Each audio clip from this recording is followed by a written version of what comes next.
col de Tende, situé à 1871 mètres d'altitude, permet de relier le village de Tende à Coni, dans les Alpes du Sud. Le col lui-même est en territoire français, pour des raisons historiques, que je vous expliquerai plus bas. Le col sépare les Alpes-Maritimes, le massif du Mercantour-Argentera, des Alpes Ligures, et relie la vallée de la Roya, au sud, à celle de la Vermenagna, au nord. Le col est situé, à vol d'oiseau, à moins de 40 km de la mer de Ligurie, ce qui en a fait un des passages les plus fréquentés des Alpes sud-occidentales. Il est situé entre la cime de Salente, ou Salote, à 2173 mètres, et la cime du Bec-Roux, à 2207 mètres. Il marque également la limite entre les Alpes-Maritimes et les Alpes Ligures. La frontière entre la France et l'Italie longe un temps le chemin qui passe en contrebas des crêtes, sur lesquelles sont installés plusieurs forts, dont le fort central, à 1908 mètres, désormais désaffecté, jusqu'à venir tangenter la ligne de partage des eaux, au niveau du col. La piste, côté français, démarre environ 200 mètres avant l'entrée du tunnel, et le revêtement disparaît assez rapidement, pour accéder au sommet, à un total de 46 lacets vertigineux, sur une longueur de 7,5 km, avec 800 mètres de dénivelé, soit près de 11% en moyenne. Sur le versant nord, seuls les 600 derniers mètres d'une route très étroite ne sont pas revêtus, en territoire français. En territoire italien, la route est goudronnée. Cette route démarre environ 1500 mètres, avant le tunnel. Elle possède un nombre de lacets bien plus restreint, une douzaine, mais qui sont non moins impressionnants. Au-delà du fort, principalement vers l'est, partent plusieurs pistes, anciennement stratégiques, qui relient différents cols pédestres, col de la Perle, col de la Boïre, et l'enclave du massif du Marguaret. Le tunnel routier du col de Tende est un tunnel situé sous le col de Tende, à 1270 mètres d'altitude. Il est souvent confondu avec le col de Tende, situé 600 mètres plus haut. Le tunnel ferroviaire du col de Tende, de 8 km de long, a été creusé entre 1889 et 1898. Il est quasiment parallèle au tunnel routier, permettant la jonction entre la France et l'Italie, par la ligne de Tende. Le col est très longtemps appelé col de la Corne, Cornum, en 906, et différentes déclinaisons, jusqu'au XIXe siècle, l'appellation col de Tende étant récente. Le col est déjà identifié comme un point de délimitation entre la Gaule cisalpine et la Gaule narbonnaise, pendant la République romaine, et le peuplement de Tende est attesté dès 690. Il est certain que le col est déjà utilisé avant notre ère, car c'est probablement le col près de la mer Tyrrhénienne, que cite le géographe Strabon, évoquant la liste des cols que Polybe compte, à travers les Alpes, et Varon, cité par l'auteur tardif Servius. En 404, une partie de l'armée d'Alaric, battue par Stylicon, à la bataille de Pollentia, Pollenzo, l'emprunte pour rejoindre la Gaule. De même, au Moyen Âge, il est utilisé par les Francs revenant de la bataille d'Asti, menée contre les Lombards, en 663. Sa possession est confirmée, à l'évêque d'Asti en 1041, par l'empereur germanique Henri III.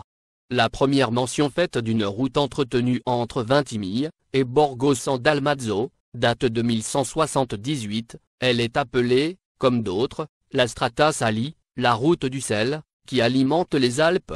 Le col est une source de revenus appréciable. Pour les comtes de Tende, les Lascaris de Vintimille, ceux-ci signent un traité en 1279, avec la commune de Coni, assurant la surveillance et l'entretien de la route, et favorisant ainsi le commerce. Durant tout le Moyen Âge, les caravaniers livrant le sel, n'ont de cesse de renforcer les sentiers qu'ils empruntent, pour aller vendre leurs marchandises dans la plaine du Pô.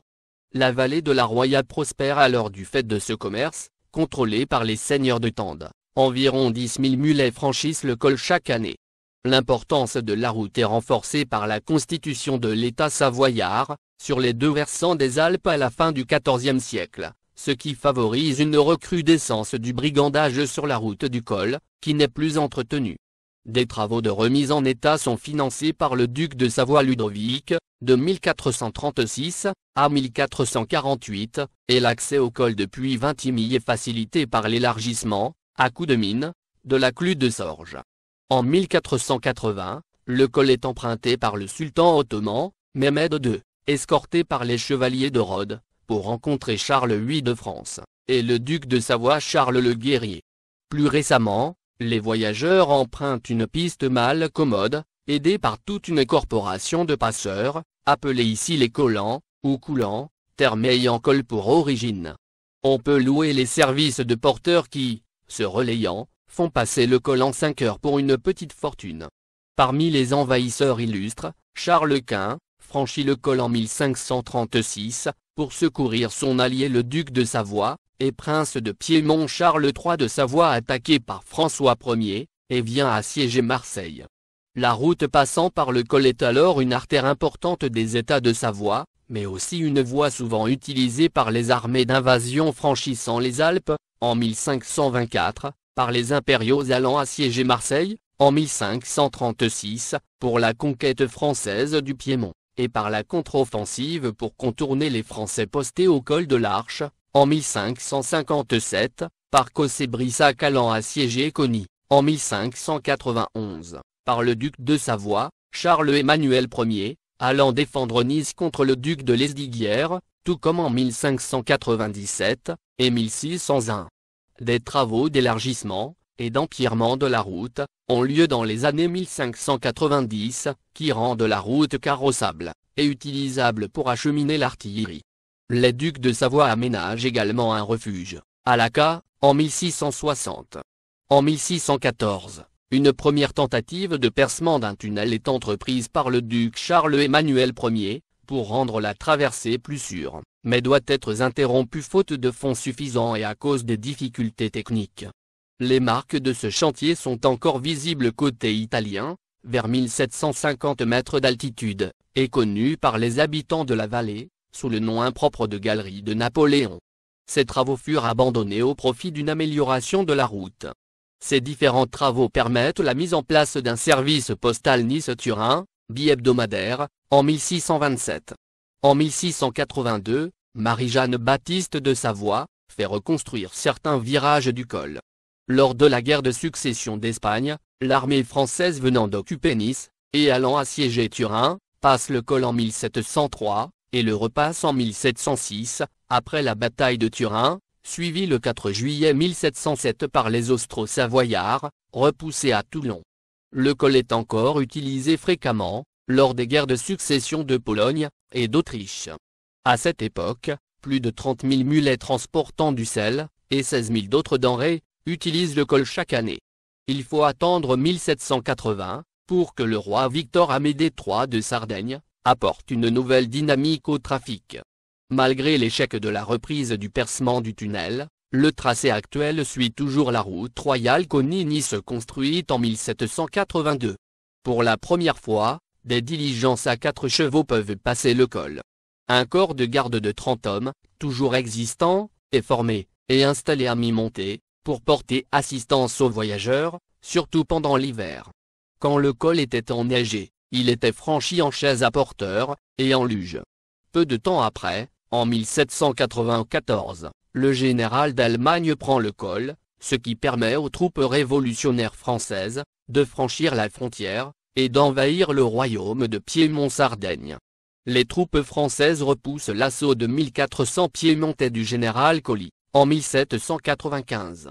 En 1799, il est brièvement reconquis par les Austro-Piémontais de Gorup, qui battent la demi-brigade de Le Suir, avant que Garnier ne le réoccupe peu après, avec le col du Sabion.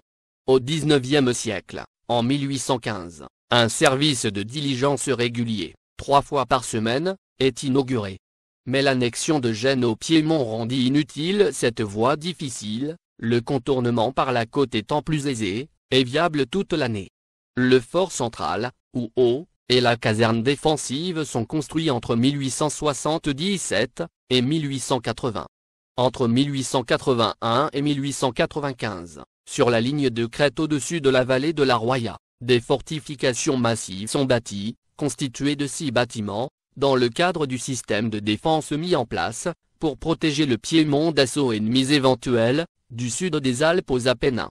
En 1882, grâce à la masse d'études géologiques et géographiques effectuées depuis la tentative précédente, du creusement d'un tunnel à 1750 mètres d'altitude. L'actuel ouvrage est achevé, suivi en 1898, par le tunnel ferroviaire. Au XXe siècle, le 25 avril 1945, le tunnel et le col sont pris par les forces de la Libération, première division française libre. En septembre 1947, l'entrée en vigueur du traité de Paris a pour conséquence de déplacer la frontière avec l'Italie vers le nord, en attribuant à la France la brigue et Tende qui, bien qu'appartenant au territoire du comté de Nice, avait été laissé au royaume d'Italie pour des raisons politiques et stratégiques. Il est décidé que la frontière passe au-delà de la ligne de crête devant l'insistance du général de Gaulle, incorporant ainsi le complexe entier des forts, en vertu des réparations de guerre, mais surtout pour éviter que cette position puisse redevenir à nouveau un point militaire stratégique. Les sources qui illustrent ma vidéo proviennent de wikipedia.com.